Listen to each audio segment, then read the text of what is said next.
ఉందా గ్రామ స్థాయిలో ఆ రకమైన పరిస్థితులు ఉన్నాయి ఇప్పటికీ?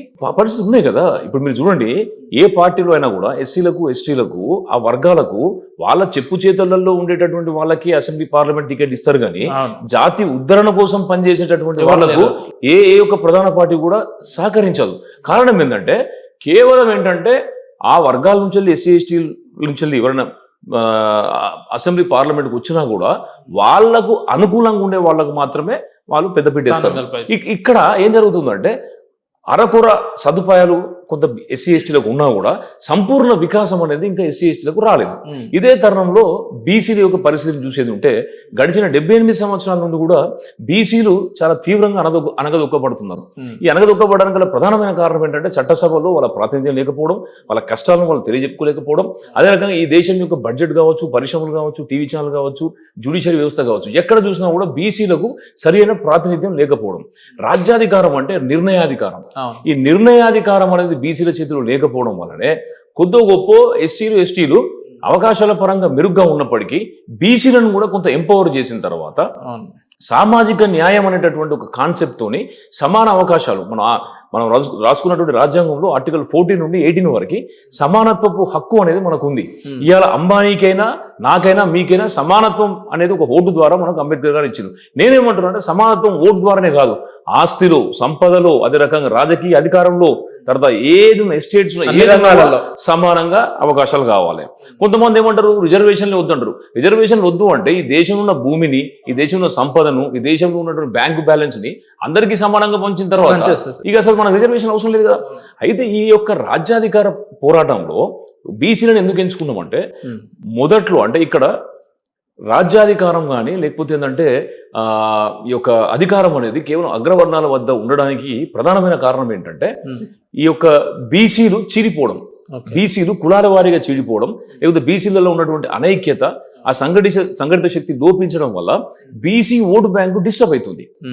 బీసీ ఓటు బ్యాంకు డిస్టర్బ్ అవ్వడం అనేది ఈ యొక్క ప్రధానమైనటువంటి పార్టీలకు ఓటు బ్యాంక్ లాగా మారుతుంది. ఎస్సీ ఎస్టీలు స్థిరంగా ఉన్నా, అందులో ఉద్యమకారులు చాలా బలంగా ఉన్నా, వాళ్ళు చాలా క్లారిటీతో ఉన్నా మనలో కోఆర్డినేషన్ లేకపోవడం వాళ్ళకి అడ్వాంటేజ్. అయితే ఇక్కడ బీసీ సెక్షన్ అనేది సరి అయినటువంటి విధంగా అంటే ఆర్గనైజ్డ్గా లేకపోవడం అనేది ఇలా ప్రధాన పార్టీలకు పెద్ద అస్త్రంలాగా మారుతుంది. మేమేమనుకుంటున్నాం అంటే ఫస్ట్ బీసీలను సెటరైట్ చేసేది ఉంటే, బీసీలను సంఘటితం చేసేది ఉంటే, బీసీలను ఆర్గనైజ్ చేసేది ఉంటే, బీసీలను క్షేత్రస్థాయి నుండి కనుక వాళ్ళు నిర్మాణాత్మకంగా వాళ్ళ కనుక డెవలప్ చేసేది ఉంటే, బీసీలు ఒక బలమైనటువంటి ఫోర్స్గా కనుక తయారయ్యేది ఉంటే ఆటోమేటిక్గా మన సోదరులు ఎస్సీ ఎస్టీలను కూడా మన మైనార్టీలను కూడా మనం కలుపుకునేదంటే ఒక బలమైన శక్తిగా మనం తయారు చేసే అవకాశం ఉంటుంది. ఎందుకంటే చాలా మంది కూడా ఏమంటారంటే బహుజన రాజ్యం, బహుజనవాదం అంటారు. బహుజనవాదం సరైనటువంటి విషయమే, కానీ బీసీలను ఆర్గనైజ్ చేయకుండా బహుజనవాదం ఎట్లయితుంది? మనకి ఎక్కడైతే మనకు ఏదైతే పంక్చర్ అయిందో ఆ పంక్చర్ అయిన ప్రాంతాన్ని మనం సరి చేసుకోకుండా మనం బహుజనవాదాన్ని ఎట్లా మాట్లాడతాం మనం? ఇప్పుడు ఎందుకంటే మాకు తెలిసినటువంటి మిత్రులు దాసరాం నాయక్ గారు కావచ్చు, మందకృష్ణ మాది గారు కావచ్చు, విశారదం గారు కావచ్చు, అందరు కూడా మాతో చాలా దగ్గర ఉన్నారు, సంప్రదింపులు చేస్తున్నారు. వాళ్ళు కూడా బాధపడే విషయం ఏంటంటే బీసీలు ఆర్గనైజ్ అయ్యేది ఉంటే ఈ సమస్య రాదు కదా అంటారు వాళ్ళు. బీసీలను ఆర్గనైజ్ చేయాలి అంటే పుండు ఒక దగ్గర ఉంటే మనం మందు ఒక దగ్గర పెట్టేటటువంటి ప్రయత్నం చేయదు. పుండు ఎక్కడ ఉందంటే బీసీల యొక్క సంఘటిత శక్తి దగ్గరనే పుండు ఉంది. అంటే వీళ్ళంతా కలిసికట్టుగా ఉద్యమాన్ని సపోర్ట్ చేయాలని అంటే ఎట్లా మరి? ఎవరి స్వార్థం వాళ్ళు చూసుకుంటున్నారు. ఒక ఆయన ఇంకొక పార్టీకి సపోర్ట్ చేస్తాడు, ఇంకో ఆయన ఇంకో పార్టీకి. అంటే ఎట్లా వీళ్ళంతా ఏకతాటి మీదకి ఎట్లా వస్తారు? అది ఎప్పుడు వస్తారు? అంటే ఇప్పుడు ఇది జరగడానికి గల కారణం ఏంటంటే మీ ఇంతకుముందు చెప్పినట్టు ప్రధాన పార్టీలు ఎప్పుడు కూడా బీసీల ఓట్ల మీద ఆధారపడడం చేస్తారు. బీసీల ఓట్ల మీద ఆధారపడాలంటే బీసీల ఓట్లను చీల్చాలి. బీసీల ఓట్లను చీల్చాలి అంటే బీసీలలో తమ ఏజెంట్లను వాళ్ళు ఏర్పాటు చేసుకుంటారు. వాళ్ళ ఏజెంట్లను లేకపోతే వాళ్ళ బ్రోకర్లను ఏర్పాటు చేసుకుని ఏంటంటే వాళ్ళ ద్వారా బీసీలను సపరేట్ చేయడం, డిస్టర్బ్ చేసేటటువంటి విధంగా, బీసీలను తప్పుదారి పట్టించేటటువంటి విధంగా ప్రయత్నం చేస్తూ ఉంటారు. బ్రోకర్లు అనడం ఆ మాట కరెక్టేనా? బ్రోకర్లు అంటే ఇప్పుడు ఇటీవల మా బ్రదర్ సంగం సూర్యరావు గారు చెప్పారు ముసుగు వీరులు అని చెప్పారు. ముసుగు వీరులు అంటే దాని అర్థం ఏంటి? వాళ్ళు బ్రోకర్లు జోకర్లు అన్నట్టే కదా. నిజంగా ఈ జాతి పట్ల నిబద్ధత ఉంటే, చిత్తశుద్ధి ఉంటే, ఈ జాతి పట్ల మీకు నిజంగానే కనుక గౌరవం ఉండేది ఉంటే ఇన్ని సంవత్సరాల నుండి ఈ జాతికి అన్యాయం జరుగుతున్నా కూడా దాన్ని నినదించాల్సింది పోయి ఇంకా కూడా పార్టీలను పట్టుకొని ఉండాల్సిన అవసరం ఏమున్నది ఈ యొక్క నాయకులకు? నిజంగానే కనుక వాళ్ళ దగ్గర నిబద్ధత ఉండేది ఉంటే ఇంకా పార్టీలను మూయడం, పార్టీలను జోకడం అవసరమా? నీ ప్రజలు నీ దగ్గర ఉన్నారు, నీ బీసీ ఓటు బ్యాంక్ అంతా నీ చేతిలో ఉంది, వాటిని సంఘటితపరచుకొని వాళ్ళతో పాటు ఎస్సీ ఎస్టీ సోదరం కలుపుకునేది ఉంటే రాజ్యాధికారం మన చేతిలోకి వస్తుంది కదా. నువ్వు అయింది అడుగులో పెడుతున్నావు, కానిదేమో కంచంలో పెడుతున్నారు. ఓకే. అంటే ఇది అవ్వడము, ఇది అయితే రాజ్యాధికారం అగ్రవర్ణాల చేతుల నుండి జారిపోతుంది అనేటటువంటి విషయం వాళ్ళకి తెలుసు కాబట్టి ఈ ఏజెంట్లను అంటే 20-30 ఏళ్ల కింద ఉద్యమానికి ఉన్నంత వేటేజ్, ఆ స్పిరిచువల్ వేటేజ్ ఇప్పుడు ఎందుకు లేదు అంటున్నావు. ఎగ్జాంపుల్, మీలాంటి వ్యక్తి ఒక సంఘం పెడితే ఆయన ఏదో వ్యక్తిగతంగా ఏదో స్వలాభం కోసం ఆశించి పెట్టుకున్నాడు అంటున్నారు, లేదంటే ఆయనకి ఎవరో బ్యాక్గ్రౌండ్ ఎవరో ఉన్నారు కాబట్టి పెట్టుకున్నారు అంటున్నారు. ఉద్యమానికి గతంలో ఉన్న వేటేజ్, ఆ విలువలు ఎందుకు లేవు సంఘానికంటే? నేను ఏమంటున్నాను అంటే, ప్రజలు ఇవాళ ఏమైందంటే, ప్రజలు రాజకీయాల పట్ల విసుగు చెందిండు. కారణం ఏంటంటే, తెలంగాణ మూవ్మెంట్కి ఏదైతే మన ప్రజలందరూ కూడా వాళ్ళ యొక్క సంపూర్ణమైనటువంటి శక్తి యుక్తులను వాళ్ళు దారపోసిందో, ఆ సమయం లోపల ఏంటంటే బడుగు జీవులు, బలహీన వర్గాల యొక్క స్థితిగతులు లేకపోతే వాళ్ళ తలరాతలు కూడా మారుతాయని అనుకున్నారు. అయితే ఎప్పుడైతే ఈ యొక్క టీఆర్ఎస్ పార్టీ పవర్లోకి వచ్చిన తర్వాత వాళ్ళు ఏంటంటే అట్టడుగు వర్గాలను ఉద్ధరించడం కాకుండా ఏంటంటే వాళ్ళ కుటుంబ పాలన, అదే రకంగా పాశవిక పాలన అనేది కూడా తీసుకుని వచ్చేసరికి ఏంటంటే ప్రజలు విసుగు చెందిండు. రెండో విషయం ఏంటంటే, ఈ యొక్క రాజకీయాలలో బడుగులకు, అట్టడుగు వర్గాలకు అవకాశాలు లేవనేటటువంటి ఒక నిర్ణయానికి వచ్చేసి దీని గురించి మనం ప్రయత్నం చేయడం కంటే మనం ఏంటంటే పని చేసుకోవడం, ఏదైనా బిజినెస్ చేసుకోవడం వల్ల మనం బతికి పట్టగడతాం అనేటటువంటి విధంగా వాళ్ళు తయారైపోయారు. అంటే ఉద్యమాలను దిగజార్చిన వాళ్ళు. కానీ ఒకటి మనం అర్థం చేసుకోవాల్సిన విషయం ఏంటంటే, ఇది ఉద్యమాల గడ్డ. మనం ఉన్నటువంటి తెలంగాణ ఉద్యమాల గడ్డ. ఇక్కడ సాయుధ రైతాంగ పోరాటం కావచ్చు, 1969 ఉద్యమం కావచ్చు, తెలంగాణ ఉద్యమం కావచ్చు, ఇప్పుడు జరుగుతున్న బీసీల పోరాటం కావచ్చు. ఇక్కడ పోరాటానికి స్కోప్ ఉంది, ఇక్కడ పోరాడేటటువంటి శక్తి ఉంది.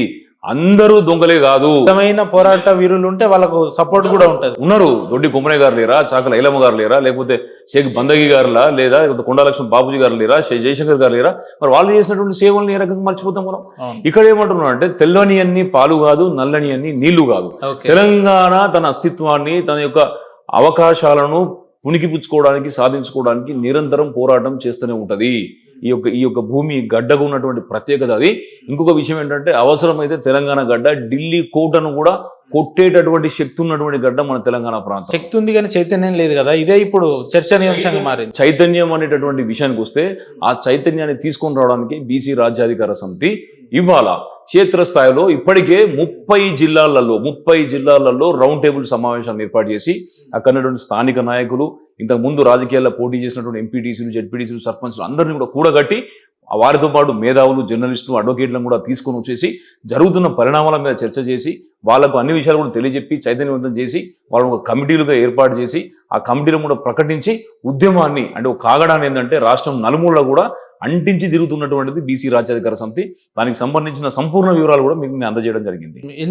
ఎంతనా ఇప్పటి వరకు ఎన్ని పోరాటాలు చేసిరు, ఎన్ని సభలు సమావేశాలు నిర్వహించారు రాజ్యాధికార సమితి ఆధ్వర్యంలో? అంటే బీసీ రాజ్యాధికార సమితి ఏర్పడిన తర్వాత దాదాపు ఒక 250 నుంచి 300 కార్యక్రమాలను మేము నిర్వహించినాం. అందులో ఇప్పటికీ ఈ మధ్య కాలంలో, అంటే దాదాపు సంవత్సర కాలం నుంచి ఏంటంటే ఎన్నికలు, స్థానిక సంస్థల ఎన్నికలు వస్తున్నాయి అనేటటువంటి ఉద్దేశంతో ఆర్గనైజేషన్ ని పటిష్టం చేయడం కోసం ఇప్పటికే 30 జిల్లాలలో మేము సంపూర్ణంగా కూడా ఆడ సమావేశాలను ఏర్పాటు చేసినాం. నాయకత్వ నిర్మాణ కార్యక్రమాలు చేపట్టినాం. దాంతోపాటు ఏంటంటే కమిటీలను కూడా సంపూర్ణంగా ఏర్పాటు చేయడం జరిగింది. సో ఈ సక్సెస్ లో మీ వంతు భాగం ఎంత అని అంటే ఏం చెప్తారు? నేను ఏమంటున్నా, ఇప్పుడు హైదరాబాద్లో కూర్చొని మనం ప్రెస్ మీట్ పెట్టి ప్రభుత్వానికి ఏదో ఉపదేశాలు ఇచ్చినంత మాత్రాన ప్రభుత్వ నిర్ణయాలు మారవు. ప్రభుత్వం ఎప్పుడు మారుతుంది అంటే, ఇంటెలిజెన్స్ రిపోర్ట్ కింద ఏం జరుగుతుంది, గ్రౌండ్లో ఏం జరుగుతుంది, ప్రతి జిల్లాలో ఏం జరుగుతుంది, నియోజకవర్గాలలో ఏం జరుగుతుంది, ప్రజలు ఏం ఆలోచిస్తున్నారు, పబ్లిక్కి మెసేజ్ ఏం పోతుంది, ఈ విధమైనటువంటి అంశాలతో ఏంటంటే ప్రభుత్వం యొక్క నిర్ణయాలు మారుతూ ఉంటాయి. ఇవాళ తెలంగాణకు బీసీ ముఖ్యమంత్రిని తీసుకొని వస్తామని చెప్పేసి బీజేపీ పార్టీ మాట్లాడినప్పుడు నా వెనకాలనే మేము ఒక బలమైనటువంటి నిర్మాణ కార్యక్రమాలు చేపట్టినాం. ఆ రోజు మేము స్పష్టంగా చెప్పినాం, ఈ రాష్ట్రం లోపల 64 స్థానాలలో బీసీల జనాభా 50% కంటే పైన ఉందని చెప్పేసి అనేది కులగణన జరగకముందే మేము చెప్పినాం. అంటే ఇలా కులగణన చేస్తేనే విషయాలు తెలుస్తాయి, ఎక్కడ బీసీలు బలంగా ఉన్నారు వీళ్ళకి తెలియదు, ఏ సామాజిక వర్గం బలంగా ఉంది మాకు తెలియదు అని చెప్పేసి వాళ్ళు అనుకుంటున్నారు. కానీ లోగుట్టు పెరుమాళ్ళకి ఎరుక బీసీలు ఎక్కడ బలంగా ఉన్నారు, బీసీలు ఈ రాష్ట్రంలో ఎంత ఉన్నారు అనేది మాకు తెలుసు. మాకు తెలియదే, మాకు ఉండేటటువంటి రీసెర్చ్ రిపోర్ట్స్ ఉండవా? మా రీసెర్చ్ రిపోర్ట్నే ఈ దేశంలో అధికారం ఉన్నటువంటి బీజేపీ కానీ, ఈ రాష్ట్రంలో ఉన్నటువంటి అధికారం ఉన్నటువంటి కాంగ్రెస్ పార్టీ కూడా వినియోగించుకుంటుంది. మాత్రం సంప్రదింపులు చేస్తారు. పార్టీలను ఏర్పరచుకొని జనాభా ఎంత ఉందో వాళ్ళు చెప్పగలిగితే, మీరు అసలు మీ ఉద్యమమే బీసీల గురించి అయినప్పుడు ఎంత జనాభా ఉంది, ఎట్లా ఉందనేది మీకు తెలియదు. మీరు రాష్ట్రంలో ఏ మండలం చెప్పినా కూడా ఆ మండలం లోపల ఏ సామాజిక వర్గం బలంగా ఉందో చెప్పగలుగుతాం మేము. అంత ఎక్స్పర్టీస్ మేము సంపాదించాం. ఎందుకంటే పొద్దున్న లేస్తే వర్కౌట్ చేస్తారు, అదే పని కదా.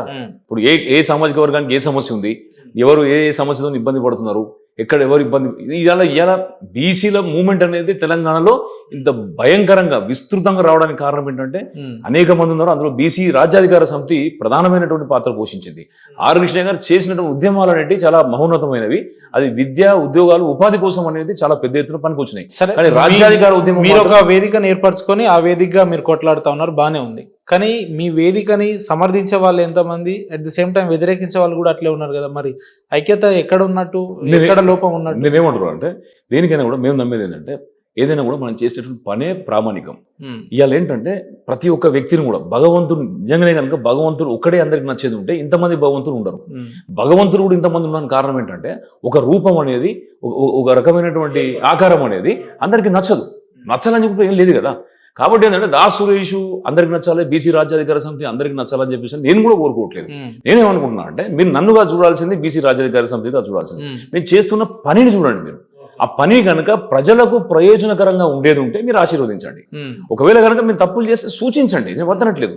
No body is perfect on this earth. ఎవరు కూడా పర్ఫెక్ట్ కాదు. Perfection is a process. మేము we are heading towards the perfection.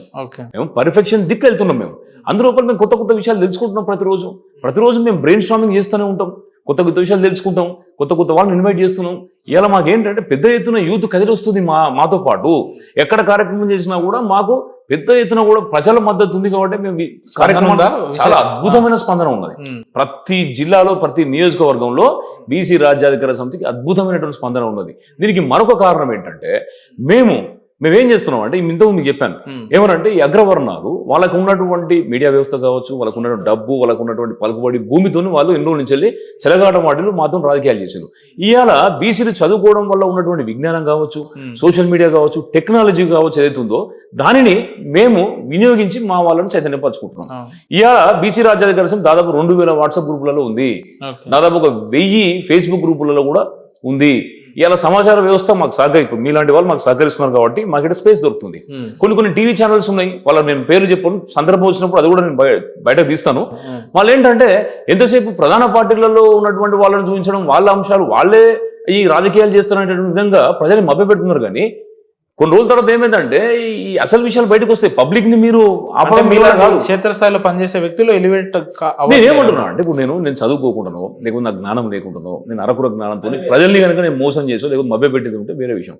ఒక చదువుకున్న వ్యక్తి తన జీవితాన్ని త్యాగం చేసి, తన జీవితాన్ని, తన కెరీర్ని పక్కన పెట్టి ఒక ఈ దేశానికి అత్యంత అవసరమైనటువంటి సామాజిక న్యాయం అనేటటువంటి ఒక కాన్సెప్ట్ మీద ఇంతమందిని కూడగట్టుకుంటూ, ఎన్నో ఇబ్బందులు పడుకుంటూ, ఉద్యోగాన్ని వదిలేసి తిప్పలు పడుకుంటూ పనిచేస్తూ ఉన్నప్పుడు మరి ఏదైతే మీడియాకు సంబంధించిన ప్రధాన బాధ్యత కదా.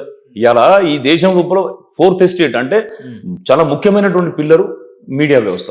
ఈ మీడియా వ్యవస్థ ప్రజలకు వాస్తవాలను తీసుకెళ్లాల్సిన అవసరం ఉంది. 42% కేటాయిస్తున్నారు, ప్రభుత్వాలు నిర్ణయాలు తీసుకోవడానికి రెడీగా ఉన్నారు అని అంటే మీడియా సపోర్ట్ లేదే సాధ్యమైందంట. నేనేమంటున్నా అంటే మీడియా సపోర్టు మాకు ఒక 30-40% ఉంటే సోషల్ మీడియా సపోర్ట్ ఇలా 60% ఉంది. వాస్తవానికి ఏంటంటే 70-80% సపోర్ట్ మాకు శాటిలైట్ మీడియా కానీ మెయిన్ మీడియా నుంచి రావాల్సి ఉండే. 20-30% మేము డిజిటల్ మీడియా కానీ లేకపోతే సోషల్ మీడియా మీద ఆధారపడాల్సి ఉండే. ఇవాళ మేము చేస్తున్నటువంటి పోరాటం లోపల 70-80% మాకు సోషల్ మీడియా పనికి వస్తుంది. ఆ 20%లో మీలాంటి మహనీయులు, మీలాంటి గొప్ప వాళ్ళు ఏంటంటే ఆదర్శాలు ఉన్నటువంటి మీడియా ఛానల్ ఏంటంటే మా ద్వారా వాస్తవాలను ప్రజలకు తీసుకెళ్తున్నారు. నేనేమంటున్నా అంటే లేదు కదా. నేనేమంటున్నా అంటే ఇప్పుడు కార్పొరేట్ సంస్థల నుంచి మీకు ప్రయోజనాలు, అడ్వర్టైజ్మెంట్ లేకపోతే ఇతరత్ర బెనిఫిట్స్ ఉంటే, పొలిటికల్ పార్టీ నుంచి బెనిఫిట్స్ ఉంటే మీరు ఆ అంశాలను ఎత్తుకుంటారా? ప్రజలకు ఎందుకు దాన్ని చూపిస్తున్నారు? ఇప్పుడు నేనేమంటున్నా అంటే వాస్తవాలను తెలియజెప్పాల్సిన బాధ్యత మీడియాది. ఒక పోరాటం జరుగుతున్నప్పుడు ఆ పోరాటం లోపల వాస్తవాలను కనుక్కొని ప్రజలకు తెలియజెప్పాల్సిన బాధ్యత మీడియాది. ఈ మీడియా మీరు మా కోసం కాదు, ఈ సమాజంలో మార్పు కోసం పనిచేస్తున్నారు మీరు. కాబట్టి ఆ యొక్క నైతిక బాధ్యతను 80% మీడియా మర్చిపోవద్దు. నేనేమంటున్నా అందరూ అలాగే ఉన్నారని చెప్పి నేను అనట్లేదు. కానీ మీడియా అంటే నేను ఒక వ్యక్తిగతంగా అంటే నేను ఉద్యోగాన్ని, చదువును అన్నింటిని పక్కన పెట్టి వచ్చినటువంటి వ్యక్తిగా చెప్తున్నా. నేను మొదటి నుంచి నన్ను ఏంటంటే నేను రాజకీయాలే నా యొక్క ప్రాథమిక ఎజెండా కాదు. నేను ఇప్పటికీ రాజకీయాలకు నేను రాలేదు. ఎందుకు రాలేదంటే మంచి ఆహ్లాదకరమైన వ్యక్తిగత జీవితాన్ని వదిలి వచ్చారు మీరు ఉద్యమాల్లో. ఇప్పుడు అన్యాయం జరుగుతుంది కదా. నా కళ్ళ ముందు నేను చదువుకున్నా. నేను ప్రపంచంలో 12 దేశాలు తిరిగినా. నేను అన్ని దేశాల్లో తిరిగినటువంటి నేను చూడగలిగిన కదా. ప్రధానమంత్రి గారు నాకు అపాయింట్మెంట్ ఇచ్చి కలిసినప్పుడు నేను ప్రధానమంత్రి గారికి కూడా విషయం చెప్పిన, ఈ దేశం లోపల బతకలేకనండి, ఈ దేశాన్ని ఏలినటువంటి బ్రిటిష్ రాజ్యాన్ని ఏలేటటువంటి స్థితికి మన భారతీయుడు చేరిండు. అగ్రరాజ్యానికి వైస్ ప్రెసిడెంట్ అయ్యేటటువంటి కమలా హ్యారిస్ లాంటి పరిస్థితికి ఒక భారతీయుడు, ఒక సగటు భారతదేశం మూలాలు ఉన్నటువంటి వ్యక్తి ఎదగలుగుతున్నారు. కానీ ఈ దేశంలో ఉన్నటువంటి అనేక మంది పౌరులకు అవకాశాలు అందట్లేదు. అట్టడుగు వర్గాలకు, పేద వర్గాలకు కులం అనేది ఒక అవరోధంగా మారుతుంది. ఈ దేశం కనుక నిజంగానే అఖండ భారత్ కావాలంటే అట్టడుగు వర్గాలకు, పేద వర్గాలకు, బలహీన వర్గాలకు అవకాశాలు సమానంగా అందాలి. ఆ అందినప్పుడే ఈ దేశం అఖండ భారత్ అయిద్దని చెప్పేసి ప్రధానమంత్రి గారు కూడా ఇది మొదటి మెట్టు అనుకోవచ్చు కదా. 100% ఇవాళ మారింది, మార్పు వచ్చింది రాష్ట్రంలో కానీ కేంద్రంలో. కేంద్రం కూడా కులగణన అనేటటువంటి అంశము, కులగణన గురించి మేము ఢిల్లీలో ఏదో మన జంతర్ మంతర్ దగ్గర దీక్ష చేస్తే కేంద్ర ప్రభుత్వం చేసిందని చెప్పేసి అని ఇవాళ రాష్ట్ర ప్రభుత్వం చెప్పుకుంటుంది. అది ముమ్మాడి కూడా అది తప్పు. ఇది ఇక్కడ కులగణన కోసం 2019 రూపాయలనే నేను నా ఆధ్వర్యం లోపల ఆర్ కృష్ణయ్య గారు, అదే రకంగా 4-5 ఎంపీలు కూడా సోమాజిగూడ ప్రెస్లో పోస్తే 2019 రూపాయలే మేము కార్యక్రమం చేసి కేంద్రం తప్పకుండా కులగణన చేయాలని చెప్పేసి మేము డిమాండ్ చేసి ఆ రోజు నుంచే ఉన్నారు. ఆ రోజు నుంచి ఆ డిమాండ్ ఉంది. దాని తర్వాత రాజ్నాథ్ సింగ్ గారు ఏం చేశారంటే పార్లమెంటు ప్రకటన కూడా చేయడం జరిగింది. మేము ఇంకోటి ఇక్కడ కాదు, ఢిల్లీలో కూడా అనేక కార్యక్రమాలు చేసాం. అక్కడ హిందీ పేపర్లు కావచ్చు, ఇంగ్లీష్ పేపర్లు కావచ్చు, సమాజం భావజాల వ్యాప్తిని చాలా బ్రహ్మాండంగా మేము ముందు తీసుకుపోయినటువంటి వ్యక్తులం. ఇవాళ ఆ ఒత్తిడితో ఏంటంటే వాళ్ళు శశబిషలు పడినా కూడా ఇలా జరుగుతున్నటువంటి పోరాటం, ఉద్యమము, ఇంటెలిజెన్స్ రిపోర్ట్లు ప్రధానంగా